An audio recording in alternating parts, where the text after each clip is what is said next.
నమస్కారం. నిరంతర సమగ్ర మూల్యాంకనం అనే శీర్షికకు స్వాగతం. మనం నిరంతర సమగ్ర మూల్యాంకనం అంటే ఏంటి, అసలు నిరంతర అంటే ఏంటి, సమగ్రము అంటే ఏంటి, మూల్యాంకనం అంటే ఏంటి, దానికి గల నేపథ్యం ఏంటి అనేటువంటిది నేర్చుకుంటున్నాం. కొన్ని విషయాలని మొదటి శీర్షికలో మీకు చెప్పడం జరిగింది. ఇప్పుడు రెండవ శీర్షికలో విద్యా హక్కు చట్టంలో నిరంతర సమగ్ర మూల్యాంకనం గురించి ఏ విధమైనటువంటి అభిప్రాయము చెప్పడం జరిగిందో మనం తెలుసుకుందాం. విద్యా హక్కు చట్టము అధ్యాయం 5 సెక్షన్ 29 సబ్సెక్షన్ 2 ప్రకారం పిల్లల ప్రగతిని నిరంతరము సమగ్రము మూల్యాంకనం చేయాలని నిర్దేశించింది. ఇది చాలా ఇంపార్టెంట్ బిట్. మీరు చాలా జాగ్రత్తగా దీన్ని గుర్తుపెట్టుకోవాల్సి ఉంటుంది. విద్యా హక్కు చట్టం మనకి ఏదైతే రైట్ టు ఎడ్యుకేషన్ యాక్ట్, ఈ రైట్ టు ఎడ్యుకేషన్ యాక్ట్లో అధ్యాయం 5లో 29వ సెక్షన్లో సబ్సెక్షన్ 2లో పిల్లల ప్రగతిని నిరంతరము సమగ్రంగా మూల్యాంకనం చేయాలి. అంటే కంటిన్యూస్ కాంప్రహెన్సివ్ ఎవాల్యుయేషన్ ద్వారా మాత్రమే మూల్యాంకనం చేయాలని ఈ విద్యా హక్కు చట్టం చెప్తుంది. అందుచేత ఈ సిసిఏ అనేటువంటిది చట్టంగా మారింది అనేటువంటిది మీరు గుర్తుపెట్టుకోవాలి. సో ఇది వెరీ ఇంపార్టెంట్. మీ పరీక్షల్లో ఈ క్వశ్చన్ వస్తుంది. ఏ అధ్యాయం నుంచి, ఏ సెక్షన్ నుంచి, ఏ సబ్ సెక్షన్ నుండి సెక్షన్లో ఈ నిరంతర సమగ్ర మూల్యాంకనం యొక్క వివరణ అనేటువంటి ఆర్టీఈలో ఇవ్వబడింది అనేటువంటి అడిగే ఆస్కారం ఉంటుంది. కాబట్టి మీరు రాయవలసిన సమాధానం దానికి అధ్యాయం 5 సెక్షన్ 29 సబ్ సెక్షన్ 2లో ఈ విద్యా హక్కు చట్టం గురించి ఇవ్వబడింది. రాజ్యాంగంలో పొందుపరిచిన విలువలు ఎంత మేరకు పిల్లలు సాధించారో మూల్యాంకనం చేయాలి. రాజ్యాంగంలో పొందుపరిచిన విలువలు ఎంత మేరకు పిల్లలు సాధించారో మూల్యాంకనం చేయాలి. అంటే మనకు ఈ కరికులం ఫ్రేమ్వర్క్లో, అంటే విద్యా ప్రణాళికలో ఏ విలువలు సాధించాలి, ఏ ఉద్దేశాలు ఇవ్వబడ్డాయి, ఏ లక్ష్యాలు నెరవేర్చాలి అనేటువంటివి కొన్ని అంశాలు అనేటువంటి పేర్కొనడం జరిగింది. ఇవి రాజ్యాంగంలో కూడా పొందుపరిచారు. మీరు ఈ పొందుపరిచిన అంశాలని విద్యార్థులు ఎంతవరకు సాధించారు అనేటువంటిది మూల్యాంకనం చేసుకోవాల్సి ఉంటుంది.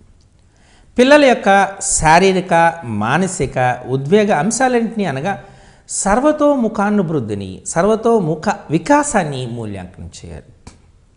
పిల్లల యొక్క శారీరక వికాసం ఎలా ఉంది, మానసిక వికాసం ఎలా ఉంది, ఉద్వేగ వికాసం ఎలా ఉంది, ఈ అంశాలన్నింటినీ కూడా మనం మూల్యాంకనం చేయాలి. దీనికి మూల్యాంకన సాధనాలు అనేటువంటి నిర్దేశింపబడ్డాయి. ఆ మూల్యాంకన సాధనాల ద్వారా మనం మాపనం చేయాలి. పిల్లలు సాధించవలసినటువంటి జ్ఞానము, సామర్థ్యము, నైపుణ్యాల్ని మదింపు చేయడానికి మనం కొన్ని సాధనాలను ఉపయోగిస్తున్నాం. జ్ఞానము, విద్యార్థి యొక్క ఏ రకమైన జ్ఞానాన్ని పొందాడు, వాటిని నిర్వచించగలుగుతున్నాడా, గుర్తించగలుగుతున్నాడా, వాటి మధ్య ఉన్నటువంటి వ్యత్యాసాలను పోల్చగలుగుతున్నాడా, వాటి మధ్య ఉన్నటువంటి సారూప్యతని గుర్తించగలుగుతున్నాడా, ఇటువంటి అంశాలని పరిశీలించాలి. విద్యార్థి వాటిని ఉపయోగించుకొని కొన్ని కృత్యాలని ప్రదర్శించగలుగుతున్నాడా, నిత్య జీవితంలో వాటిని అన్వయింపగలుగుతున్నాడా, ఉపయోగించగలుగుతున్నాడా అనే సామర్థ్యాన్ని పెరగాలి. రాత నైపుణ్యాలు, కృత్యాన్ని తయారు చేయటము, ప్రయోగాలని చేయటము, స్వతహాగా ప్రశ్నలను తయారు చేయటం, ఇటువంటి నైపుణ్యాలను పొంది ఉన్నాడా అనేటువంటిది కూడా మనం మాపనం చేయవలసి ఉంటుంది, మదింపు చేయవలసి ఉంటుంది. అసెస్మెంట్ని మదింపు అంటారు.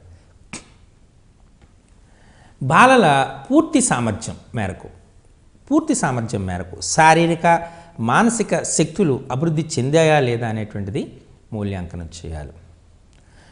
అంటే వాళ్ళ యొక్క నిర్దేశించినటువంటి, అంటే ఈ తరగతిలో ఈ విద్యా ప్రమాణాలని, ఈ మేరకు శారీరక వికాసాన్ని, ఈ మేరకు మానసిక వికాసాన్ని పొంది ఉండాలనేటువంటిది మనం విద్యా ప్రణాళికలో చెప్పడం జరిగింది. వాటిని ఆ మేరకు ఆ విద్యార్థి సాధించాడా లేదా అనేటువంటి మదింపు చేయవలసి ఉంటుంది. సాధ్యమైనంత వరకు మాతృభాషలో బోధన జరిగిందా లేదా అని మూల్యాంకనం చేయాలి. అందరికీ తెలుసు, ఇది సార్వత్రిక సత్యం.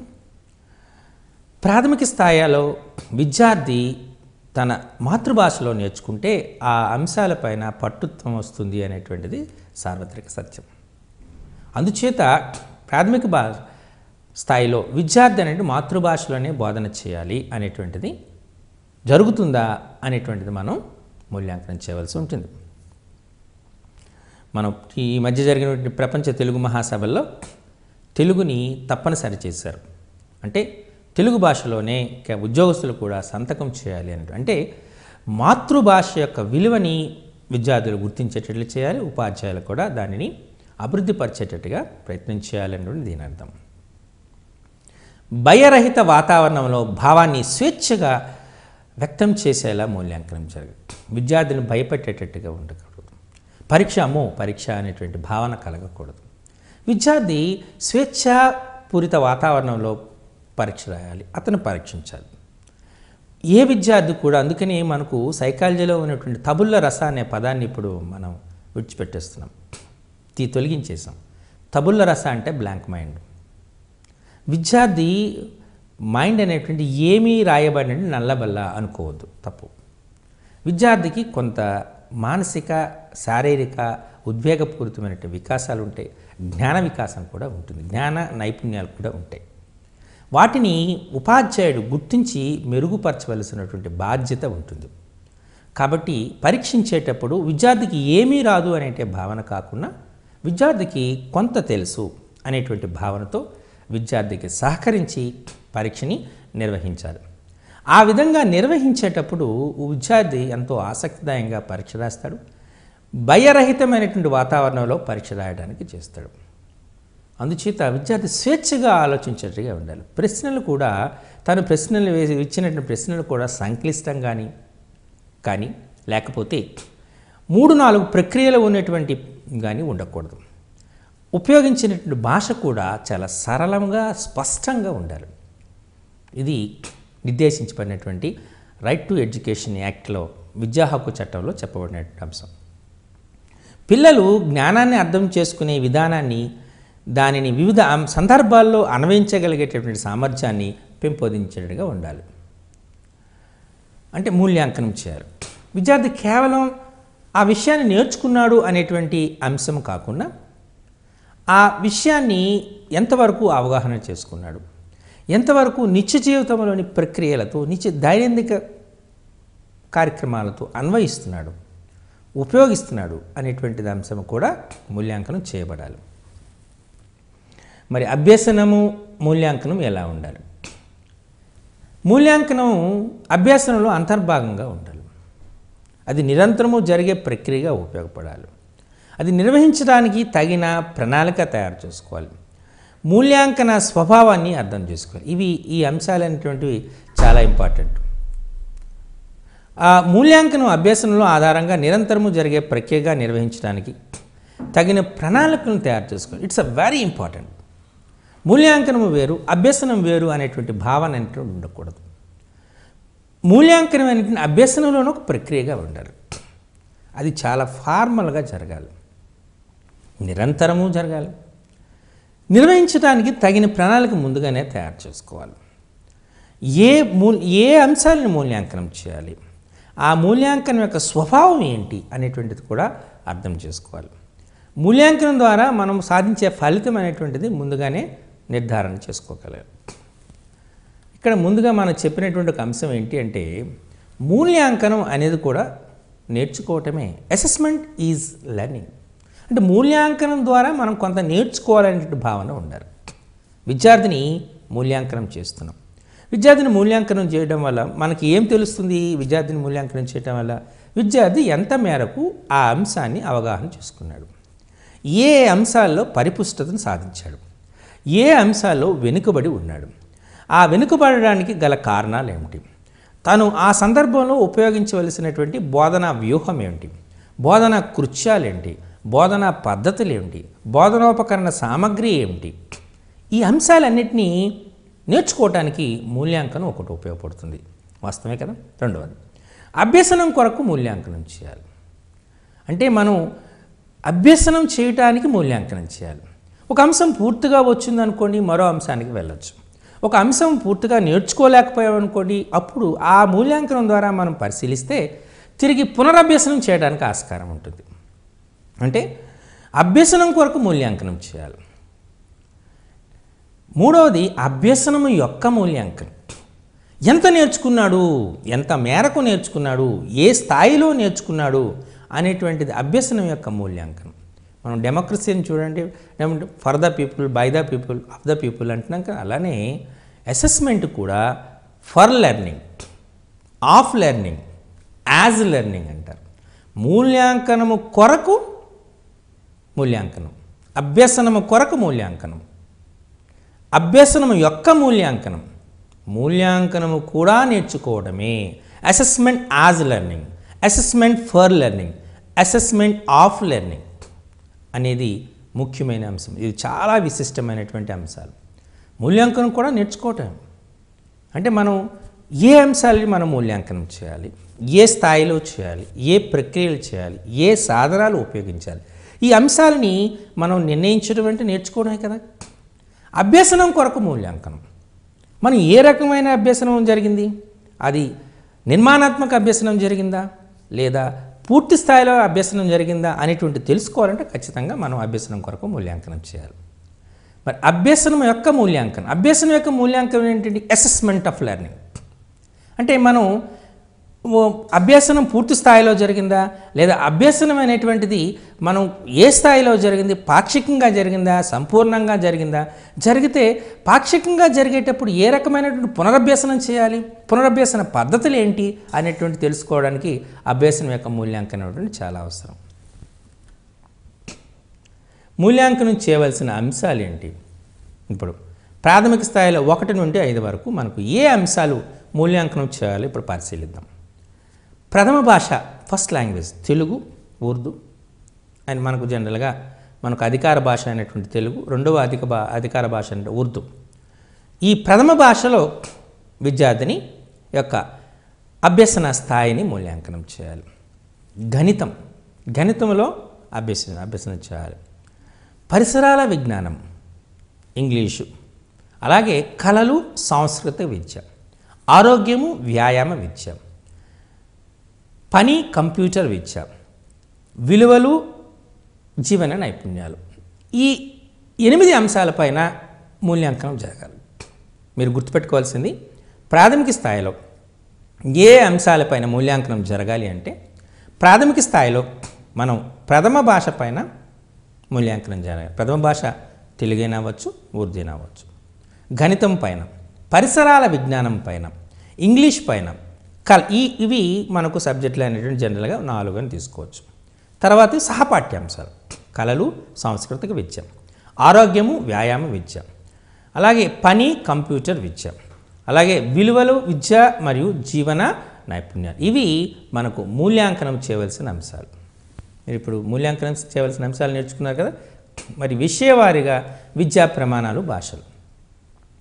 ఇప్పుడు భాషలు తీసుకుందాం. మీది ప్రైమరీ స్థాయి కాబట్టి అన్ని అంశాలను కూడా డిస్కస్ చేద్దాం. విషయాలు, భాషలు, విద్యా ప్రమాణం భాషలకి ఎలా ఉన్నాయి అంటే తెలుగు కానీ, ఇంగ్లీష్ కానీ, ఉర్దూ కానీ అన్నిటికీ కామన్గా ఉంటుంది. ఏంటంటే వినడము, ఆలోచించి మాట్లాడడం. వినడం ద్వారా, ఆలోచించడం ద్వారా మాట్లాడడం. దీన్ని పరిశీలించాలి. చదవడము, అర్థం చేసుకుని ప్రతిస్పందించడం. చదవాలి. విద్యార్థికి ఆ వాక్యాలని, ఆ అంశాలని, ఆ పారాగ్రాఫ్ని చదవడం రావాలి.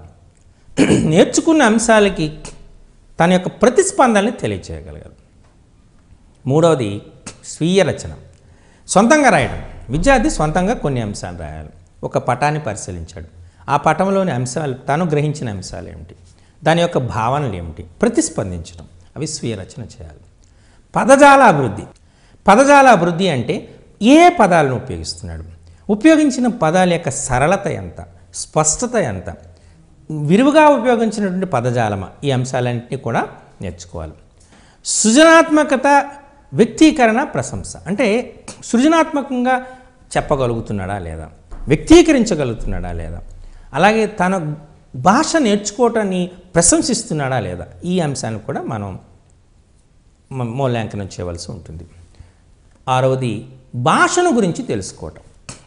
భాషను గురించి అంటే ఆ భాష, ఇప్పుడు తెలుగు భాష గొప్పతనం, తెలుగు భాష యొక్క చరిత్ర, తెలుగు భాషకు ప్రయత్నం అభివృద్ధికి చేసిన కవులు, కవయిత్రులు, వీళ్ళందరి గురించి తెలుసుకోవటం. ఇవి భాషలో ఉపయోగించినటువంటి విద్యా ప్రమాణాలు. వినడం, ఆలోచించటం, మాట్లాడడం. వినడం, ఆలోచించి మాట్లాడడం. చదవటం, అర్థం చేసుకొని ప్రతిస్పందించటం. సొంతంగా రాయటం, స్వీయ రచన. పదజాల అభివృద్ధి, అలాగే సృజనాత్మక వ్యక్తీకరణ, ప్రశంస. భాషను గురించి తెలుసుకోవటం. ఈ 6 అంశాలని మనము భాషలో విద్యా ప్రమాణాలుగా చెప్పడం జరుగుతుంది. జనరల్గా వీటిపైన ప్రశ్న వస్తుంది, భాషల్లో ఉన్న విద్యా ప్రమాణాలు ఏంటి, లేదా భాషల్లో ఉన్న విద్యా ప్రమాణాల సంఖ్య ఏమిటి అనేటువంటి అడుగుతారు. 6 ఉంటాయి. ఈ 6 గురించి మీరు చెప్పవలసి ఉంటుంది. వినడం, ఆలోచించి మాట్లాడడం, చదవటం, అర్థం చేసుకుని ప్రతిస్పందించడం, సొంతంగా రాయటం, దీన్నే స్వీయ రచన అంటారు. పదజాలం యొక్క అభివృద్ధి, సృజనాత్మక వ్యక్తీకరణ, ప్రశంస, భాషల గురించి తెలుసుకోవటం. గణితం గురించి రెండో అంశం గణితం. దీని గురించి చూద్దాం. మీకు ఆల్రెడీ చెప్పినట్టు గణితంలో మనకు 5 రకాలైనటువంటి విద్యా ప్రమాణాలు ఉన్నాయి. సమస్య సాధన, ప్రాబ్లం సాల్వింగ్. ఒక విద్యార్థి ఒక సమస్యను ఏ విధంగా సాధిస్తున్నాడు, సాధనా పద్ధతి ఏంటి, ఇది సాధనా పద్ధతికి ప్రాధాన్యత ఉంటే అది సమస్య సాధన కింద వస్తుంది. కారణాలు చెప్పటం, నిరూపణ చేయటం. అంటే ఆ వాక్యం సత్యమా అసత్యమా, ఎందుచేత సత్యము ఎందుచేత అసత్యం, ఆ రకంగా కారణాలు చెప్పాలి, ఇచ్చిన వాక్యాన్ని నిరూపించాలి. ఇలా కారణాలు చెప్పటం, నిరూపణ చేయటాన్ని మనం రెండవ విద్యా ప్రమాణంగా తీసుకున్నాం. మూడవది గణితం ఒక భాష అనేది మర్చిపోవడం. గణితం ఎప్పుడైతే భాష అవుతుందో ఆ అంశాన్ని, ఏదైనా ఒక అంశాన్ని గణిత పరిభాషలో వ్యక్తీకరణ చేయటం. అంటే గణిత గుర్తుల్ని, గణిత సాంకేతికాలని, గణిత పదజాలాన్ని వీటిని ఉపయోగించి విషయాన్ని వ్యక్తీకరణ చేయటాన్ని వ్యక్తీకరణము అంటారు. మరి సంధానం, సహసంబంధం అని కూడా అనొచ్చు. కనెక్షన్, ఇక్కడ మన కనెక్షన్ ఏంటి చేస్తున్నాము, అంతఃసంబంధము, బాహ్య సంబంధం చెప్పవచ్చు. గణితంలో చాలా అంశాలు ఉన్నాయి. సంఖ్యాశాస్త్రము, బీజగణితము, రేఖాగణితము, సాంఖ్యక శాస్త్రము, త్రికోణమితి, క్షేత్రమితి, ఇలాంటి వివిధ అంశాలు ఉన్నాయి. ఈ అంశాల మధ్య ఒకదానికొకటి మధ్య సహసంబంధం ఉంటుంది. ఆ సంబంధాన్ని గుర్తించి దానికి సంబంధించిన సమస్యను సాధించటం. మరి గణితం it's an art of all artses, it's a science of all sciences, it's a queen of all sciences. ఇలా గణితాన్ని చాలా రకాలుగా చెప్తూ ఉంటారు. ఒక గణితంలో పరిపుష్టత కలిగి ఉంటే అన్ని అంశాల్లో పరిపుష్టత కలిగి ఉంటుంది అనేటువంటిది వాస్తవం. అంటే గణితం మిగతా అంశాలతో సంబంధం ఉంటుంది. గణితం వైద్య శాస్త్రంతో సంబంధం ఉంటుంది, గణితం భౌతిక శాస్త్రంతో సంబంధం ఉంటుంది, గణితం రసాయనిక శాస్త్రంతో సంబంధం ఉంటుంది, గణితం జీవశాస్త్రంతో సంబంధం కలిగి ఉంటుంది, గణితం లలిత కళలతో సంబంధం ఉంటుంది. అంతెందుకు సంగీతం తీసుకున్నారు. సా రి గా మా పద, సప్త స్వరాలు, 7 స్వరాలు. ముద్ర, నాట్యం తీసుకున్నారంటే ఒక నిర్దిష్టమైన ముద్ర, నిర్దిష్టమైన ఆకృతి, దానికి సారూప్యత, స్వరూపత, ఈ అంశాలు ఉంటాయి. అంటే నాట్యంలో కూడా గణితానికి అన్వయం ఉంటుంది. ఇలా గణితంతో అన్వయింపబడే సహసంబంధం కలిగిన అన్ని అంశాల గురించి నేర్చుకోవటం అనేటువంటిది సంధానము, కమ్యూనికేషన్ కింద వస్తుంది. కొన్ని అంశాలని సంఖ్యారేఖపై చూపడం జరుగుతుంది, కొన్ని అంశాలని గ్రాఫ్ చిత్రంపై చూపించడం, కొన్ని అంశాలని నిర్మాణం చేయడం అంశం ఉంటుంది, కొన్ని అంశాలని పటచిత్రం ద్వారా చెప్పబడుతుంది, కొన్ని అంశాలని కమ్మీ చిత్రాల ద్వారా చెప్పడం అవుతుంది, కొన్ని అంశాలని దిమ్మ చిత్రాల ద్వారా రాయడం జరుగుతుంది. అంటే కొన్ని అంశాలని, గణిత అంశాలని మనము పటచిత్ర రూపంలో వ్యక్తీకరణ చేయవలసి ఉంటుంది. ఈ నైపుణ్యాన్ని మనం ప్రాతినిధ్యము, దృశ్యీకరణము అన్నారు. పరిసరాల విజ్ఞానం తీసుకుందాం. ఈ పరిసరాల విజ్ఞానంలో ఏ రకమైనటువంటి విద్యా ప్రమాణాలు, ముందు విషయ అవగాహన, కాన్సెప్చువల్ అండర్స్టాండింగ్ అంటారు. విద్యార్థి ఆ విషయాన్ని ఎంతవరకు అవగాహన చేసుకున్నాడు. మనం ఉదాహరణకి మీరు చూస్తే ఆకాశాన్ని చూశారనుకోండి, నిర్మలంగా ఉందనుకోండి, ఆకాశం నీలం రంగులో ఉంటుంది. ప్రశాంతంగా ఉన్నట్టు సముద్రాన్ని చూశారనుకోండి, దూరంగా చూస్తే సముద్రం నీరు నీలంగా ఉన్నట్టు కనబడుతుంది. దీనికి గల కారణం ఏంటి అనేటువంటిది ఆలోచించాలి. దీన్ని స్కాటరింగ్ ఆఫ్ లైట్ అంటారు. కాంతి విక్షేపణం జరుగుతూ ఉంటుంది. అందుచేత మనకు అలా ఇంద్రధనస్సు ఏర్పడుతుంది. ఇంద్రధనస్సు ఎప్పుడు ఏర్పడుతుంది చెప్పండి? ఎండ మంచిగా వస్తున్నప్పుడు, అంతకుముందు వర్షం పడేటప్పుడు ఈ ఆకులపైన, చెట్ల ఆకులపైన నీటి బిందువులు పట్టకం వలె ప్రదర్శిస్తుంటాయి. ఆ పట్టకం వలె నీటి బిందువుల పైన కాంతి కిరణాలు పడేటప్పుడు 7 రంగుల కాంతిగా అవి విక్షేపణం చెందుతాయి. విబ్జిఆర్ అంటారు. అదే మనకు ఇంద్రధనస్సుగా చెప్తాం. అంటే ఇక్కడ మనం ఆ కాన్సెప్ట్ని విద్యార్థి అర్థం చేసుకోగలగాలి. అది విషయ అవగాహన. ప్రశ్నించటము, పరికల్పన చేయటం. అంటే ప్రశ్నించాలంటే మరి నీటి బిందువు గోళాకృతిలో ఉంటుంది కదా, పట్టకం జనరల్గా త్రిభుజాకృతిలో ఉంటుంది కదా, మరి అది నీటి బిందువు పట్టక రూపంలో ఉండాలి కదా, మరి అలా ఎందుకు జరిగింది? ప్రశ్నించగలగాలి. ఇలా ప్రశ్నించగలిగితే పుల్లగా ఉన్నటువంటి వాటిలో మనం ఆమ్లాలు అంటాము, అంటే అలాగే కాస్త జిడ్డుగా ఉన్నటువంటి దానికి క్షారాలు అంటాం, అంటే పుల్లగా ఉండటం. అలాగే అవగాహన మనం ఇంకో రకంగా ఏం చెప్తాం, H+ అయాన్ని కలిగినది ఆమ్లము అంటాం, OH మైనస్ అయాన్ కలిగింది క్షారం అంటాం. కొన్ని సందర్భాల్లో H3+O ఉంటుంది, అటువంటి అయాన్లు కూడా ఉంటాయి కదా. మరి అలా కొన్నిటికి మన ఉష్ణోగ్రతను పెంచితే జనరల్గా వ్యాపనం చెందాలి, ఉష్ణోగ్రతను తగ్గిస్తే సంకోచం జరగాలి. ఇప్పుడు నీటిని తీసుకుందాం. నీటికి 4 డిగ్రీల సెంటీగ్రేడ్ దగ్గర వ్యాకోచం అంటే 4 డిగ్రీల సెంటీగ్రేడ్ అనేది తక్కువ వస్తున్నప్పుడు వాస్తవానికి ఏం జరగాలి? సంకోచం జరగాలి. సంకోచం అంటే ఐస్ గడ్డగా మారాలి. సంకోచానికి బదులు వ్యాకోచిస్తుంది. అందుచేతనే ఈ మనకు ధ్రువ ప్రాంతాల్లోని, అలాగే ఉదాహరణకు అంత ధ్రువ ప్రాంతాలు ఎందుకు, కాశ్మీర్లో మానస సరోవరం చూసుంటారు.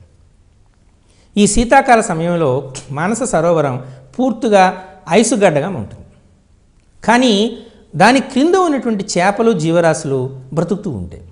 పూర్తిగా ఐసుగడ్డగా మారితే వాస్తవానికి చేపలు జీవరాశులు చనిపోవాలి కదా. కారణం ఏంటంటే ఆ ఐసుగడ్డ క్రింద ఉన్న ఉష్ణోగ్రత 4 డిగ్రీల సెంటీగ్రేడ్ కన్నా తక్కువ ఉంటుంది. అందువలన అక్కడ ఏమవుతాయి? వ్యాకోచిస్తాయి సంకోచానికి బదులు. కాబట్టే చేపలు ఇవన్నీ బ్రతకగలుగుతున్నాయి. చూసారా? అంటే ఈ విధంగా మనం ప్రశ్నించగలగాలి, ప్రశ్నించి పరికల్పన చేయాలి. దీంట్ని నీటి యొక్క అసంగత వ్యాకోచం అంటారు. ఆ విధంగా అంటే నీటికి అసంగత వ్యాకోచం ఉండటం వల్ల నీరు సంకోచానికి బదులు వ్యాకోచిస్తుంది అని చెప్పటం. ఇలా ప్రశ్నించాలి, దానికి పరికల్పన చేయాలి. బొమ్మలు గీయటం, మ్యాపులు గీయటం, నమూనాలు తయారు చేయటం ఇదొక విద్యా ప్రమాణం. సైన్స్ అనగానే ప్రాణం ఏంటంటే బొమ్మలు. విద్యార్థి వివిధ రకాలైన బొమ్మలు గీయాలి. గుండె యొక్క బొమ్మను గీయాలి, మైటోకాండ్రియా యొక్క బొమ్మను గీయాలి. ఇలా వివిధ సైన్స్, అలాగే న్యూక్లియర్ రియాక్టర్ యొక్క బొమ్మ గీయాలి. సో మనం ఈ బొమ్మను గీసి ఆ బొమ్మలో ఉన్న భాగాలను గుర్తించి ఆ అంశాలను చేయటం. అలాగే సోషల్ స్టడీస్ అయితే మ్యాపులు గీయటం, అంటే తెలంగాణ యొక్క అవుట్లైన్ మ్యాప్ గీయటం, అంటే 31 జిల్లాలు ఉంటే తెలంగాణను గీయటం, అలాగే 29 రాష్ట్రాలు అనేటువంటి భారతదేశం యొక్క మ్యాప్ను గీయటం. నమూనాలు, వివిధ రకాలైన నమూనాలు, గ్లోబుని తయారు చేయటం. ఈ రకాలైనటువంటి నమూనాలు తయారు చేయటం, మ్యాపులు గీయటం, బొమ్మలు గీయటం, ఇవన్నిటినీ మనం ముఖ్యంగా ఈ మరో విద్యా ప్రమాణంగా పరిగణించాలి. అలాగే వైఖరులు, ప్రశంస, నిత్య జీవిత వినియోగం. సైన్స్ పట్ల అంటే పరిసరాల విజ్ఞానం నేర్చుకోవటం పట్ల సానుకూల అనుకూల వైఖరిని కలిగి ఉండాలి. మరి కొద్దిగా పెద్ద తరగతికి వెళ్తే విజ్ఞాన శాస్త్రం అంటే ఇప్పుడు మనం భౌతిక శాస్త్రము, రసాయన శాస్త్రంలో వాడుతున్నాం.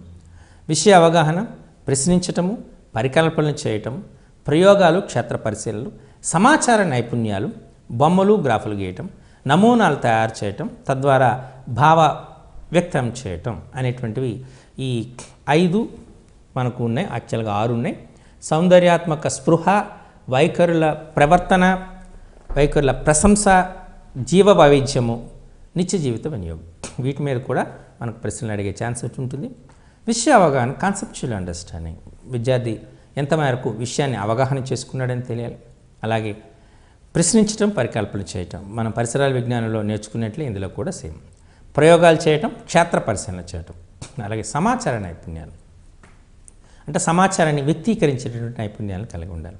బొమ్మలు, గ్రాఫులు గీయటం, నమూనాలు తయారు చేయడం ద్వారా భావప్రసారం చేయటం. ఇందులో ముఖ్యంగా యాడ్ అయినటువంటి కొత్త అంశం ఏంటంటే సౌందర్యాత్మక స్పృహ కలిగి ఉండాలి, వైఖరుల యొక్క ప్రశంస, జీవ వైద్యం బయో చేయాలి, అంటే జీవ వైద్యం అనేది కలిగి ఉండాలి, నిత్య జీవితం యొక్క వినియోగం కలిగి ఉండాలి. ఇవి 6 విద్యా ప్రమాణాలు, విజ్ఞాన శాస్త్రానికి ఉన్నటువంటి 6 విద్యా ప్రమాణాలుగా మనం చెప్పొచ్చు. సాంఘిక శాస్త్రంలో కూడా అవే రకమైనటువంటి విద్యా ప్రమాణాలు ఉంటాయి. ఇవి విషయ అవగాహన, విషయాన్ని చదివి అర్థం చేసుకోవటం, వ్యాఖ్యానించడం. ఇది చాలా ఇంపార్టెంట్. మనకు తను నిత్య జీవితంలో జరుగుతున్నటువంటి అంశాలపైన జరిగి వచ్చినటువంటి శీర్షికలను చదవడం, అర్థం చేసుకోవడం. మనం ఇప్పుడు మిషన్ భగీరథ అని పెడుతున్నారు.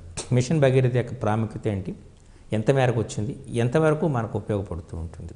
అలా కళ్యాణ లక్ష్మి, గవర్నమెంట్ డిఫరెంట్ పథకాలను వాడుతూ ఉంది, ఆ పథకాలను చూడాలి. అలాగే మనకు డిమానిటైజేషన్ చేశారు, అంటే పాత నోట్లన్నింటినీ క్యాన్సిల్ చేశారు. ఇప్పుడు మనకు ఈ కరెన్సీని తగ్గించి డిజిటల్ కరెన్సీని పెంచడానికి ప్రయత్నం చేస్తున్నారు. దీనిపైన అభిప్రాయాలు ఏంటి?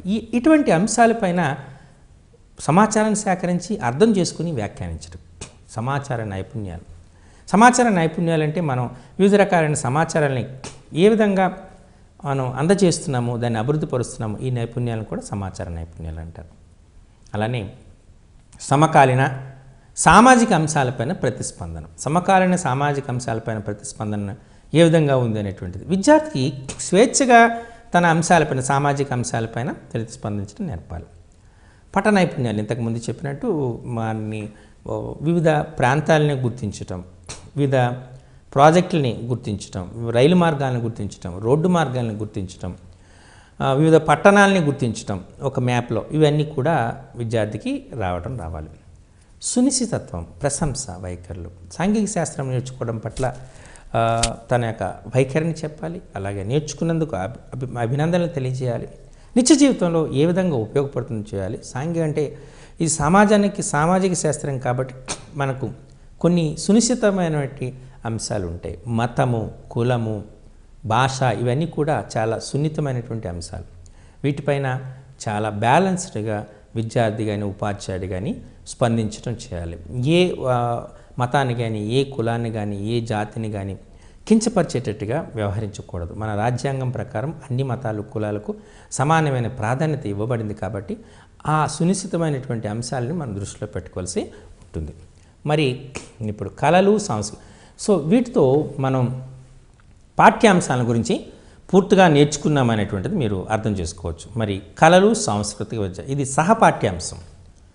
రంగులు వేయటం, చిత్రాలు గీయటం, అలంకరణ చేయటం, నమూనాలు చేయటం, బొమ్మల తయారీ, ఇది కళల్లోకి వస్తుంటుంది. రంగులు వేయాలి, వివిధ రంగులు మనం బొమ్మలు ఇచ్చి విద్యార్థులకి వివిధ రంగులు వేయబడడం. ఇప్పుడు మనం వేసాం, గడ్డి ఉంది, అక్కడ పచ్చని గడ్డి ఉంది, పచ్చ రంగు వేయాలి. మామిడి పండు పసుపు రంగు వేయాలి. ఇలా విద్యార్థికి ముందుగా ఏ వస్తువు ఏ రంగులో ఉంటుంది అనేది తెలియాలి. ఆ రంగుల్ని వేయడం నేర్పాలి. అది విత్ ఇన్ ద బౌండరీస్ అంటే వేయాలి, ఏ స్థాయిలో వేయాలి, ఇటువంటి అన్నీ కూడా ఆ రంగులు వేయడంలో నిష్ణాతం చేయాలి. చిత్రాలు గీయడం, గీసిన చిత్రం అందంగా, సిమెట్రిక్గా, సౌష్ఠంగా ఉండేటట్టుగా చేయాలి. అలంకరణ, వివిధ రకాల అలంకరణలు ఉంటాయి.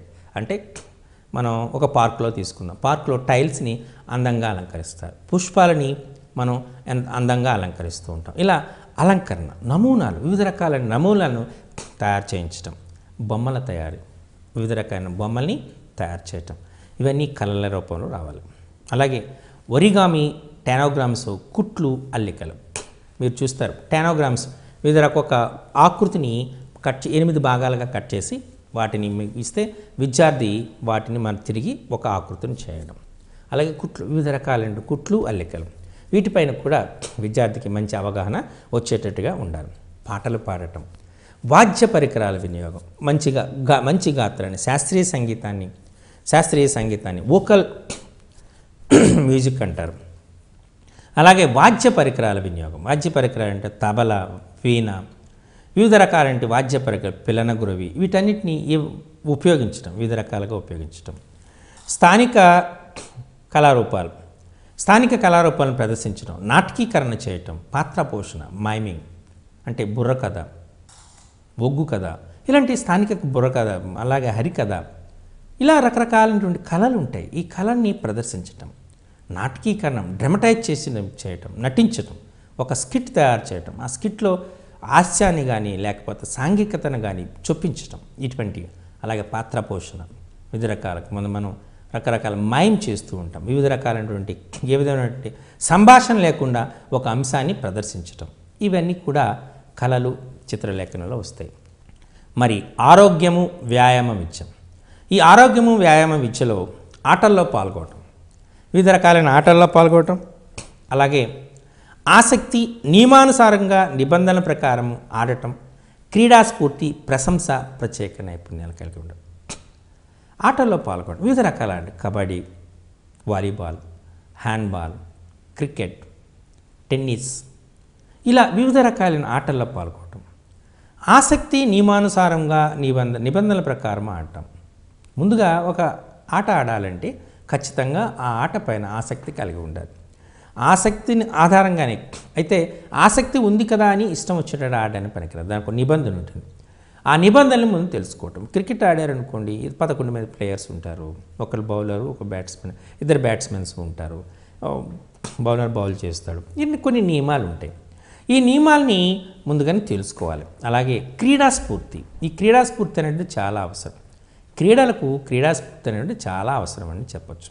అంటే ఎవరు గెలిచాము ఎవరు గెలవలేదు అనేటువంటి అంశం కాకుండా మనం నియమానుసారంగా నిబంధనల ప్రకారము ఆసక్తిగా ఆట ఆడామా లేదనేటువంటిది ముఖ్యం. అలాగే గెలిచిన వాళ్ళని ప్రశంసించాలి, ఓడిన వాళ్ళని కించపరచకూడదు. పాల్గొనడమే మన ముఖ్యము, కానీ గెలుపు ఆటములు అనేటువంటి ప్రాధాన్యత లేదు అనేటువంటి క్రీడా స్ఫూర్తిని విద్యార్థులు ప్రదర్శించేటట్లు చేయాలి. కొన్ని ప్రత్యేక నైపుణ్యాలు ఇప్పుడు ఒక్కొక్కరు చూస్తూ ఉంటారు. ఇప్పుడు ధోని చూసుకున్నాం, అతనికి షోల్డర్ పవర్ ఎక్కువగా ఉంటుంది కాబట్టి అతను సిక్స్లు కొట్టడానికి ఎక్కువగా ప్రయత్నం చేస్తూ ఉంటాడు. అదొక ప్రత్యేక నైపుణ్యం. ఇప్పుడు ఈ రీసెంట్గా అలానే అంతకుముందు అజరుద్దీన్ అనేటువంటి ఆయనకి రిస్ట్ పవర్ ఎక్కువగా ఉంటుంది, ఈ మణికట్టు నైపుణ్యం ఎక్కువగా ఉంటుంది. అందుచేతన ఆయన ఫోర్లు ఎక్కువగా కొట్టేవాడు. చూసారా, ఒక్కొక్కరు ఒక్కొక్క నైపుణ్యాన్ని కలిగి ఉంటారు. సో ఏ నైపుణ్యాన్ని కలిగి ఉంటాడో ఆ నైపుణ్యాన్ని సాధించడానికి ప్రయత్నం చేయాలి. యోగా, ధ్యానం. ఇప్పుడు మనం ప్రపంచానికి యోగా గురువు ఎవరంటే భారతదేశం. సో యోగా అనేటువంటి కంపల్సరీగా మనం నేర్చుకోవాలి. యోగా మానసికమైనటువంటి ఆరోగ్యాన్ని ఇస్తుంది. ధ్యానం చేయటం వల్ల కూడా మానసికమైన ఆరోగ్యాన్ని ఇస్తుంది. అలాగే సంతులితమైనటువంటి లక్షణాలను కలుగ చేస్తూ ఉంటుంది. కాబట్టి యోగా ధ్యానం ద్వారా కూడా మనం చేయొచ్చు. శారీరక వికాసం అనేటువంటి తీసుకున్నారు అంటే ఎదుగుదలకు తగ్గ, అంటే వయసుకు తగ్గ ఎదుగుదల ఉండాలి, అది సౌష్ఠవంగా ఉండాలి. ఎప్పుడైతే శారీరక వికాసం ఉండదో విద్యా అభ్యసనం కూడా మందగిస్తుంది. కాబట్టి సరైన నిర్దిష్టమైనటువంటి శారీరక వికాసం ఉండాలి. వ్యక్తిగత పరిశుభ్రత ఉండాలి. పెరుగుతున్న కొలది మనకు అన్ని రకాలైన పరిశుభ్రత లక్షణాలు కలిగి ఉండాలి. అంటే మనం నిత్యం రోజుకు 2 సార్లు బ్రష్ చేసుకోవాలని, అలానే మనం చేతులు కడుక్కోవాలని, భోజనానికి ముందు భోజనం తర్వాత ఏ ఆహార పదార్థాలు తీసుకున్నా మనం వాటిని కడిగి చేతులను కూడా పరిశుభ్రంగా కడుక్కొని తినాలని, మొత్తం తన చుట్టూ ఉన్నటువంటి పరిసరాలను పరిశుభ్రంగా ఉంచుకోవాలని, అలాగే వ్యక్తిగత పరిశుభ్రత కలిగి ఉండాలని, ఉతికిన బట్టల్ని వేసుకోవాలని, ఇటువంటి అంశాలన్నీ కూడా వ్యక్తిగత పరిశుభ్రతలోకి వస్తాయి. వాటిని మనం పాటించవలసి ఉంటుంది. అలాగే ఆరోగ్య ఆహారపు అలవాట్లు, పరిసరాల పరిశుభ్రత. మనం స్వచ్ఛ భారత్ అనేటువంటి మనం తీసుకున్నాం. మన పరిసరాలని పరిశుభ్రంగా ఉంచుకోవాలనేటువంటిది అవగాహన మనకి కేంద్ర ప్రభుత్వం పరిశీలిస్తుంది. అలాగే పచ్చని చెట్టు ప్రగతికి మెట్టు అంటూ పచ్చని చెట్లు మనం పెంచడానికి కూడా ప్రభుత్వం సహకరిస్తుంది. అందుచేతనే మనకు తెలంగాణకు హరితహారం అంటూ ఒక ప్రక్రియను కూడా మనం చేయడం జరిగింది. మంచి ఆహారపు అలవాట్లు అంటే నిర్దిష్టమైనటువంటి సమతుల్యమైనటువంటి ఆహారాన్ని తీసుకోవాలి. ఇప్పుడు జంక్డ్ ఫుడ్స్ అంటున్నారు, పిజ్జాలు, బర్గర్లు, రోడ్డు మీద దొరికినటువంటి చాట్లు, ఇటువంటివన్నీ తిని వాటిలో ఎప్పుడో దాచిపెట్టినటువంటి ఆల్రెడీ కుక్డ్ ఫుడ్స్, అలాగే బిర్యానీలని, వివిధ రకాలైనటువంటి మసాలాలు ఎక్కువగా వేసినటువంటి పదార్థాలని తినటం వల్ల ఆరోగ్యం చెడిపోతూ ఉంటుంది. కాబట్టి నిర్దిష్ట మంచి ఆహారపు అలవాట్లు, ఇంటి వద్దనే ఆహారాన్ని వండుకొని వాటిని పరిశుభ్రంగా పాత్రలో వేసి తినడం అనేటువంటిది రావాలి. తన ఆరోగ్యం పట్ల విద్యార్థులకు సరి అయినటువంటి అవగాహన కలిగేటట్టు ఉండాలి. ఇది చాలా ఇంపార్టెంట్. ఇది మనం ఈ ఆరోగ్యం వ్యాయామం విద్యలో నేర్చుకుంటున్నాం. మరి పని కంప్యూటర్ విద్య, ఈ పని కంప్యూటర్ విద్యలో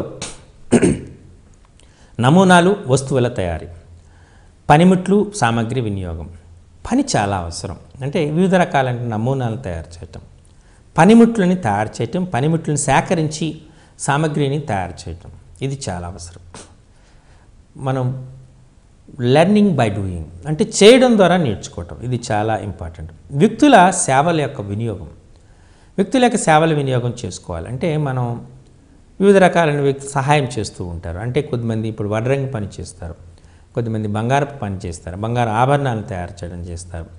ఇలా వ్యక్తుల యొక్క సేవలను మనం వినియోగించుకోవడం అనేటువంటిది ఉంటుంది.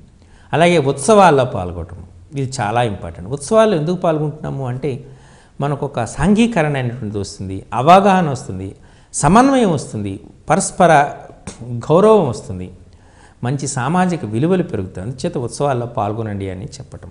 అంటే మీకు ముందుగానే చెప్పేటట్టు మనం వివిధ రకాలైనటువంటి జాతీయ దినోత్సవాన్ని జరుపుతూ ఉంటాం. స్వాతంత్ర దినోత్సవం అని, రిపబ్లిక్ డే అని ఇలానే జరుపుకుంటున్నాం. అలాగే కొన్ని ప్రత్యేక సందర్భాలను కూడా చేస్తున్నాం. మహిళా దినోత్సవం అంటున్నాం, అలాగే ఉపాధ్యాయ దినోత్సవం అంటున్నాం, గణిత దినోత్సవం అంటున్నాం, బాలల దినోత్సవం అంటున్నాం. ఇలా వివిధ రకాలైన దినోత్సవాలను జరుపుకుంటూ ఉంటాం. వాటిని ఒక ప్రాధాన్యతను నేర్చుకుంటున్నాం. బాధ్యతలు నిర్వహించడం, బాధ్యతలను చాలా నిర్వహించాలి. నిర్వహణ బాధ్యతలు ఎలా ఉండాలంటే వివిధ కార్యక్రమాలని బాధ్యతలని నిర్వహించడం అనేటువంటి చాలా అవసరం. కంప్యూటర్ ఆధారంగా నేర్చుకోవడం, కంప్యూటర్ ద్వారా మనం నేర్చుకోవడం అనేటువంటిది. కంప్యూటర్ ఆధారంగా నేర్చుకోవడం అంటే మామూలుగా మనం ఇప్పుడు కంప్యూటర్ అనేటువంటిది మీ అందరికీ తెలిసినటువంటి విషయం. కంప్యూటర్ లేనిదే మనకు చాలా కంప్యూటర్ ఆధారంగా నేర్చుకోండి. కంప్యూటర్ లేనిదే ఏ పని కూడా చేయలేం. అంటే ఇప్పుడు యాక్చువల్గా నేను క్లాస్ చెప్పాలనే కంప్యూటర్ ఆధారంగానే చెప్పడం జరుగుతుంది, అంతే కదా. అలాగే ప్రతి అంశం ఈరోజు మనం ఆపరేషన్స్ కూడా కంప్యూటర్ ఆధారంగానే నేర్చుకోవడం జరుగుతుంది. కంప్యూటర్ ఆధారంగా నేర్చుకోవడానికి సాధ్యమవుతుంది. అలాగే ఇప్పుడు మనం ఉపయోగిస్తున్నటువంటి సెల్ ఫోన్స్ కూడా కంప్యూటర్ బేస్డ్ అనడానికి ప్రజెంట్ మనం చూస్తూ ఉంటే గవర్నమెంట్ ఈ డిమానిటైజేషన్ వచ్చిన తర్వాత మనకు ఈ ఒరిజినల్ కరెన్సీ తగ్గి డిజిటల్ కరెన్సీ అనేటువంటి పెరగడం మేము అబ్జర్వ్ చేస్తూ ఉంటారు. డిజిటల్ కరెన్సీని ఉపయోగించాలంటే ఖచ్చితంగా మనకు కంప్యూటర్ పైన అవగాహన అనేటువంటిది చాలా అవసరం. ఏ కార్యక్రమాన్ని నిర్వహించాలనుకున్నా ఇప్పుడు కంప్యూటర్ అనేది చాలా అవసరం. కాబట్టి ప్రాథమిక స్థాయి నుండే కంప్యూటర్ను ఉపయోగించడం, కంప్యూటర్ భాషలపైన అవగాహన కలిగి ఉండటం, ఈ అన్నిటిపైన అంశాలపైన మనం చాలా ఆధారపడవలసి ఉంటుంది. కంప్యూటర్ని కేవలం వినియోగించడం అనేటువంటిది కూడా నేర్చుకోవాలి. అంటే కంప్యూటర్ని ఏ విధంగా ఉపయోగించాలి అనేటువంటిది కూడా విద్యార్థులకు నేర్పడం అనేటువంటిది చాలా అవసరం. మరి విలువలు, విద్య, జీవన నైపుణ్యాలు, ఇది చాలా అవసరమైనటువంటిది. మంచి చెడు విచక్షణా జ్ఞానాన్ని, సత్ప్రవర్తన కలిగి ఉండటం, ఏది మంచి ఏది చెడు అనేటువంటిది తేడాలు చెప్పగలగటం. అలాగే విచక్షణా జ్ఞానాన్ని కలిగి ఉండటం అంటే మనకు ఏదైనా సందర్భం వచ్చినప్పుడు ఒక ఆవేశపూరితమైనటువంటి సంఘటన జరిగేటప్పుడు విచక్షణను మరచి మనం మనం ఇప్పుడు ఫర్ ఎగ్జాంపుల్ ఏదో ఒక సంఘటన జరిగింది అనుకుందాం. జనరల్గా వచ్చే విద్యార్థులు చేసే పని ఏంటంటే ప్రభుత్వం యొక్క ఆస్తులని, బస్సులని, ప్రైవేటు ఆస్తులను కూడా దగ్ధం చేయటం లేదా పాడు చేయటం చేస్తూ ఉంటారు. ఇది విచక్షణారహితపూరితమైనటువంటి ఆలోచన. అవి కూడా మనవే, మన ప్రభుత్వం అంటే వాటిని మనం పరిరక్షించాలి. మన యొక్క బాధని లేదా అనేటువంటి కోపాన్ని లేదా మన యొక్క భావాల్ని మనం ఒక పద్ధతిలో ప్రభుత్వానికి తెలియజేయాలి అనేటువంటిది ఉండాలి. సో ఇటువంటి విచక్షణ జ్ఞానాన్ని కలిగి ఉండాలి. ఏది మంచి ఏది చెడు, ఏ పనులు మనం చేయాలి, ఏ పనులు మనం చేయకూడదు అనేటువంటి అవగాహన సామర్థ్యాన్ని కలిగి ఉండాలి. సత్ప్రవర్తన కలిగి ఉండాలి. మనం అంటే ఇప్పుడు లంచం తీసుకోకూడదు, లంచాన్ని ప్రోత్సహించకూడదు, ఇటువంటి అంశం. అలాగే సమాజానికి సేవ చేయాలి, పరిసరాలని పరిశుభ్రంగా ఉంచాలి, తరగతి గదులను కూడా పరిశుభ్రంగా ఉంచాలి, క్రమశిక్షణను కలిగి ఉండాలి, సమాజం పట్ల ప్రభుత్వం పట్ల విధేయతను కలిగి ఉండాలి. ఇటువంటి సత్ప్రవర్తనని మనం విద్యార్థుల్లో పెంపొందించాలి. రాజ్యాంగ విలువలు, సమభావం, సోదరభావం. రాజ్యాంగ విలువలు అనేటువంటి సమభావం, అందరూ సమానమే, ప్రభుత్వం దృష్టిలో అందరూ సమానమే. వాళ్ళతో మనం సోదరభావానికి మనం ప్రతిరోజు నిత్యము కూడాను మనం ప్రేయర్ చేస్తూ ఉంటాం.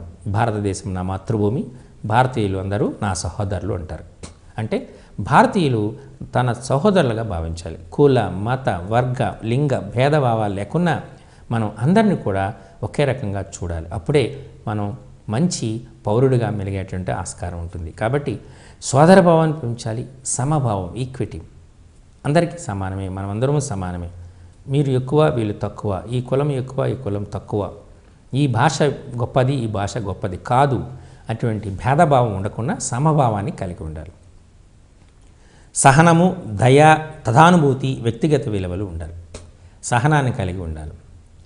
ఏదైనా అనుకోని సంఘటన జరిగేటప్పుడు ఒక రోడ్డు పైన యాక్సిడెంట్ జరుగుతుంది, అప్పుడు మనం సహనం వహించి ఆ జరిగిన వ్యక్తికి సహాయం అందించేటట్టు చేయాలి. అది కాకుండా ఆ వాహనాన్ని తగలబెట్టడం లేదా మిగతా అంశాలను చేయటం, ఇటువంటి అంశాలను చేయకూడదు. దయను కలిగి ఉండాలి, అంటే భూతదయను కలిగి ఉండాలి. అలాగే దయను కూడా కలిగి ఉండాలి. అంటే మన యొక్క జనరల్గా మనం చూస్తే మన ఈ అంశాలపైన జంతువులను ప్రేమించాలి, పశువధ చేయకూడదు. తర్వాత జీవన నైపుణ్యాలు. జీవన నైపుణ్యము అంటే మనం చెప్పుకునేటువంటిది మా జీవితాన్ని జనరల్గా మనం చెప్తూ ఉంటాం. ఆహార పదార్థాలని మనం చాలా వరకు అవసరమైన దానికంటే ఎక్కువ ఆహార పదార్థాలని తీసుకుంటూ ఉంటాం. ఆ మిగిలిన ఆహార పదార్థాలని రోడ్లపై పడవేస్తూ ఉంటాం. అంటే మనం అవసరమైన ఆహార పదార్థాలనే తీసుకోవాలి, మిగతా ఆహార పదార్థాలని మనం తీసుకోవడం, ఎక్కువగా అవసరమైన దానికొని ఎక్కువగా చేయటం, వేస్ట్ చేస్తూ ఉంటాం. మనం చేస్తున్న మిగతా వాళ్ళకి అది ఉపయోగపడేటట్టుగా ఉండాలి. అలానే మనం ఒక క్రమబద్ధమైనటువంటి జీవన విధానం చేయాలి. జనరల్గా మనకు లేట్ నైట్స్, ఎప్పుడో రాత్రి 11-12 గంటలకు రావటం, అప్పుడు పడుకోవటం, ఉదయాన్నే ఈ 10-11కి లేవటం, ఇటువంటి అసాంఘికమైన అంటే క్రమబద్ధం కానటువంటి జీవన విధానాన్ని నేర్పకూడదు. క్రమశిక్షణగా ఒక పద్ధతిలో చేయటం, ఒక నిర్దిష్టమైనటువంటి జీవన విధానాన్ని కలిగి ఉండటం, జీవన నైపుణ్యాన్ని మనం పెంపొందించుకోవాలి. ఇవి విలువలు, విద్య, జీవన నైపుణ్యాల్లో మనం నేర్చుకోబోయేటువంటి అంశాలు. వీటిని మీరు కూడా గుర్తుపెట్టుకోవాల్సి ఉంటుంది. మూల్యాంకన విధానాలు చూద్దాం. 1 నుండి 9 తరగతిలో 2 రకాలైన మూల్యాంకన విధానం ద్వారా పిల్లల ప్రగతిని మూల్యాంకనం చేస్తాం. మీ అందరికీ తెలిసిన విషయం. నిర్మాణాత్మక మూల్యాంకనము అంటారు, దీన్ని ఫార్మేటివ్ ఎవాల్యుయేషన్ అంటారు. రెండవది సంగ్రహణాత్మక మూల్యాంకనం, దీన్ని సమ్మేటివ్ ఎవాల్యుయేషన్ అంటారు. ప్రస్తుత మూల్యాంకనాల్లో 2 రకాలైనటువంటి మూల్యాంకనాలు ఉన్నాయి. నిర్మాణాత్మక మూల్యాంకనము ఫార్మేటివ్ అసెస్మెంట్, రెండవది సంగ్రహణాత్మక మూల్యాంకనము సమ్మేటివ్ ఎవాల్యుయేషన్ అంటారు. అసలు ఈ నిర్మాణాత్మక మూల్యాంకనం అంటే ఏమిటి? నిర్మాణాత్మక మూల్యాంకనం అనేది భయరహిత వాతావరణంలో పిల్లలకు ఆసరాగా నిలిచి అభ్యాసాన్ని వేగవంతం చేసుకోవడానికి ఉపాధ్యాయుడు పిల్లల ప్రగతిని నిరంతరము పరిశీలించేటటువంటి పద్ధతి. ఇక్కడ మనం ముందుగా ఎటువంటి అనౌన్స్మెంట్ ఉండదు. విద్యార్థిని తన అభ్యసనం చేస్తున్నప్పుడే విద్యార్థిని యొక్క అభ్యసన స్థాయిని పరిశీలించడం జరుగుతూ ఉంటుంది. ఇది నిరంతరము జరుగుతున్నటువంటి పద్ధతి. అలాగే బోధనాభ్యాసన జరుగుతున్న సమయంలో నిరంతరం ఫీడ్బ్యాక్ ఇస్తూ ఉపాధ్యాయునికి, విద్యార్థికి తమను తాము సరిచూసుకునేట్టు వీలు కల్పిస్తూ ఉంటుంది. దీనికి మన పాఠ్యపుస్తకం ఒక ఉదాహరణగా చెప్పచ్చు. పాఠ్యపుస్తకంలో నిర్మాణాత్మక ప్రశ్నలు ఇవ్వడం జరిగింది. అందులో మొదటిది ఇవి చేయండి అంటాం. అంటే కొంత పాఠ్యాంశాన్ని పూర్తి చేసిన తర్వాత ఉపాధ్యాయుడు ఇవి చేయండి అనే ప్రశ్నల్ని విద్యార్థికి ఇస్తాడు. టెక్స్ట్ బుక్లో ఇవ్వబడుతుంది, అది మన బాక్స్లో ఇవ్వడం జరిగింది.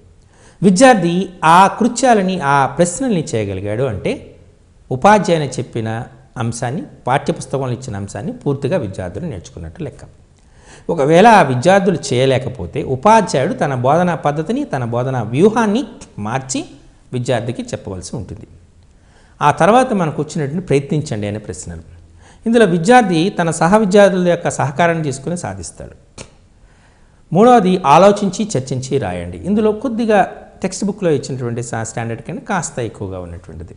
ఇక్కడ ఉపాధ్యాయుని సహకారం అవసరం అవుతుంది. అంటే విద్యార్థి ఇక్కడ పరీక్షా విధానం ఏమీ లేదు. విద్యార్థిని తాను నేర్చుకుంటూ తనను తాను మూల్యాంకనం చేసుకుంటున్నాడు. తను ఇవి చేయండి అని అంశాలను చేయలేకపోయాడు అంటే దాని అర్థం పాఠ్యాంశాన్ని, అభ్యసనం సరిగ్గా జరగటం లేదు అని. ఉపాధ్యాయుడు కూడా ఆ విషయాన్ని విద్యార్థులు అర్థం చేసుకోలేకపోయారు అంటే తన బోధనా పద్ధతిని మార్పు చేయాలి. ఇక్కడ మూల్యాంకనం జరిగింది.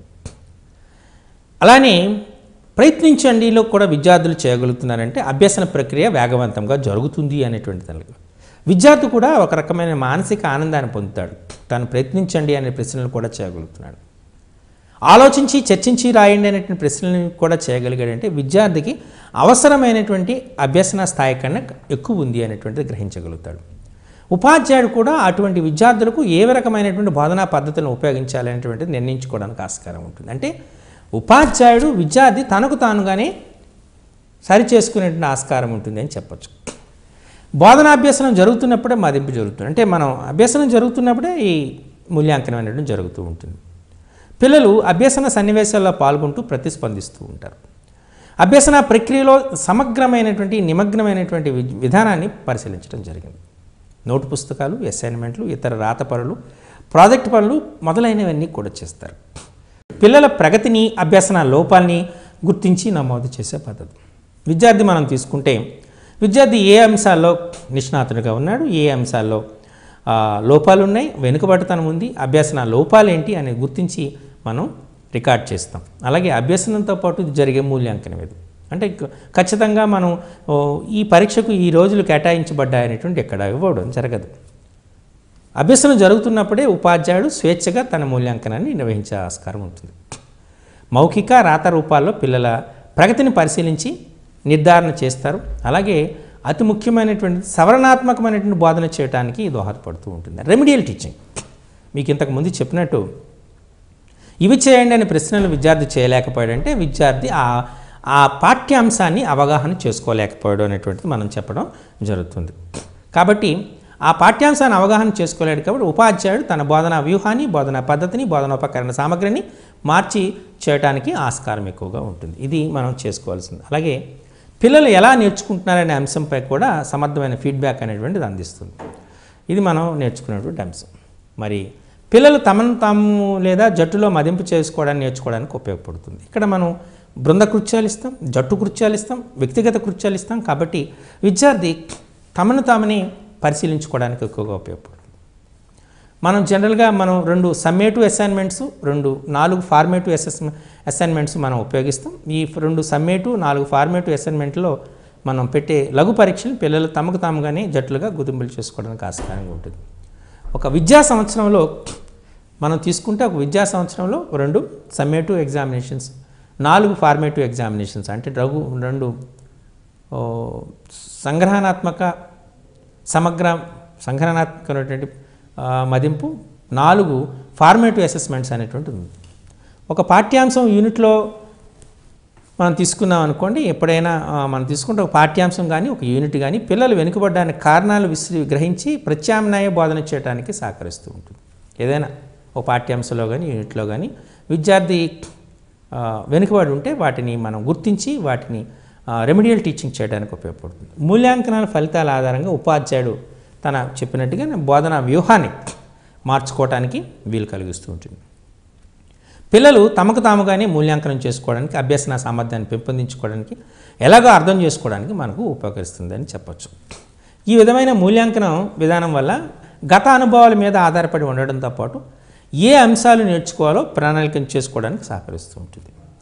విభిన్న రకాలైన అభ్యాసన శైలిని పాటించడానికి వీలు కల్పిస్తుంది. అంటే మనం రకరకాలుగా మనం వాడవచ్చు. ఇప్పుడు డిజిటల్ క్లాసెస్, కేయాన్ ప్రాజెక్టర్ ద్వారా డిజిటల్ క్లాసెస్ వినొచ్చు, ఫ్లిప్డ్ క్లాస్ రూమ్స్ చేయొచ్చు. అలాగే మనం వివిధ రకాలైనటువంటి సాఫ్ట్వేర్ని, ఇప్పుడు గణితంలో తీసుకున్నప్పుడు జియోజిబ్రా అనే సాఫ్ట్వేర్ని ఉపయోగించవచ్చు. 3D పెన్ను ఉపయోగించి డిఫరెంట్ చిత్రాలను గీయడానికి ఉపయోగపడుతుంది. ఈ రకంగా వివిధ రకాలైనటువంటి అభ్యసన శైలుల్ని పాటించడానికి మనకు వీలు కల్పిస్తూ ఉంటుంది. అలాగే తాము చేసిన పనిని అంచనా చేసుకోవడానికి, నిర్ధారించడానికి పిల్లలను ప్రోత్సహిస్తూ ఉంటుంది. ఈ ఫీడ్బ్యాక్ ఆధారంగా పిల్లలు తమ అభ్యసన పద్ధతులను సరిచూసుకోవడానికి, దేనికి ప్రాధాన్యత ఇవ్వాలో నిర్ధారించుకోవడానికి పిల్లలకు, ఉపాధ్యాయులకు స్వేచ్ఛనిస్తుంది. అంతే కదా, విద్యార్థులు అనేటువంటి వాళ్ళు తమకు వచ్చినటువంటి ప్రగతి నివేదికల ఆధారంగానే ఏ అంశాల్లో మనం ప్రాధాన్యత ఇవ్వాలి, ఏ అంశాలు అనేటువంటిదని మనకు తెలుస్తూ ఉంటుంది. జట్టులో పరిస్థితిని అవగాహించడానికి పనిచేస్తుంది. ఇది ఒక పరీక్ష రాస్తున్నామనే భావన లేకుండా సహజమైన వాతావరణంలో నిర్వహించడం జరుగుతూ ఉంటుంది. అలాగే ఇప్పుడు నిర్మాణాత్మక మూల్యాంకనం తీసుకుంటే, ఈ నిర్మాణాత్మక మూల్యాంకనంలో మనకు 4 రకాల సాధనలు ఉంటాయి. మీకు చెప్పినట్టు 4 రకాల సాధనలు, ఇందులో పిల్లల యొక్క భాగస్వామ్యం, ప్రతిస్పందనలు అనేటువంటివి ఉంటాయి. సో కాబట్టి వీటిని మనం పరిశీలించడానికి జరుగుతుంది. ముఖ్యంగా ప్రాజెక్టు పనులు తీసుకుందాం. ప్రాజెక్టులో పాల్గొన్న విధానాన్ని రూపొందించిన నివేదికల ఆధారంగా చేసుకుని మూల్యాంకనం చేయాలి. అలాగే జట్లలో పాల్గొనడం, నాయకత్వం వహించడం, ప్రాజెక్ట్ నివేదికలను ప్రదర్శించడం, వాటిపై చర్చలు, విశ్లేషణలు చేయటం అనేటువంటిది జరగాలి.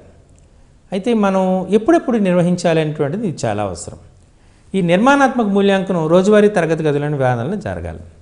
విద్యా సంస్కరణల సంవత్సరంలో తీసుకుంటే 4 సార్లు రికార్డు నమోదు చేయాలి. ఎప్పుడు చేయాలి అంటే జూలై నెలలో ఒకసారి, ఆగస్టులో ఒకసారి, నవంబర్లో ఒకసారి, ఫిబ్రవరి నెలలో ఒకసారి నమోదు చేయవలసి ఉంటుంది. ఉపాధ్యాయుడు పిల్లల సామర్థ్యాల సాధన పరిశీలిస్తూ ప్రగతిని నిర్ధారించాలి. ప్రతిరోజు పిల్లల ప్రగతిని నమోదు చేయవలసిన అవసరం లేదు. ఉపాధ్యాయుడు తన పరిశీలన ఆధారంగానే నిర్ధారణకు వచ్చి మార్కులు ఇవ్వాలి. టీచర్ డైరీ, నోట్ పుస్తకాలను సరిచేసి ఉంచడం, ప్రాజెక్ట్ నివేదికలు, దిద్దినటువంటి సమాధాన పద ఆధారంగా ఉంచుకోవాలి. మరి ఇక్కడ మనం చివరిగా వస్తున్నటువంటిది గ్రేడ్స్. ఈ గ్రేడ్ సిస్టంలో మనం తీసుకుంటే గ్రేడ్లు నిర్ణయించడంలో విద్యార్థి సాధించిన మార్కుల్ని దృష్టిలో ఉంచుకోవాలి. పిల్లల ప్రగతిని పాయింట్ల స్కేల్తో సూచించాలి. సహపాఠ్యాంశాల్లో గ్రేడ్లతో పాటు వివరణాత్మక సూచనలు కూడా రాయాలి. కింది పట్టిక ఆధారంగా మార్కుల్ని గమనించాలి. జస్ట్ ఇది ఒక్కసారి పట్టిక చూడండి.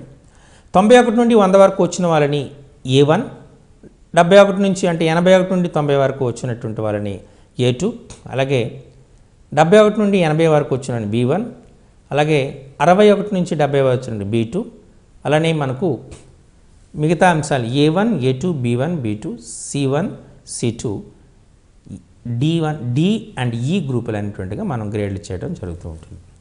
ఈ రకంగా మనకు నిర్మాణాత్మక సంగ్రహణాత్మక మూల్యాంకనం ద్వారా విద్యార్థి యొక్క సర్వతోముఖాభివృద్ధిని అంచనా వేయడం జరుగుతుంది. ఇది ఈ నిరంతర సమగ్ర మూల్యాంకనం. దీనిపైన చాలా ప్రశ్నలు వచ్చే ఆస్కారం ఉంటుంది కాబట్టి వీటిని జాగ్రత్తగా మీరు పరిశీలించి నేర్చుకుంటే ఖచ్చితంగా మంచి మార్కులతో మీరు ఉత్తీర్ణం అవుతారనేటువంటి ఆశిస్తున్నాను.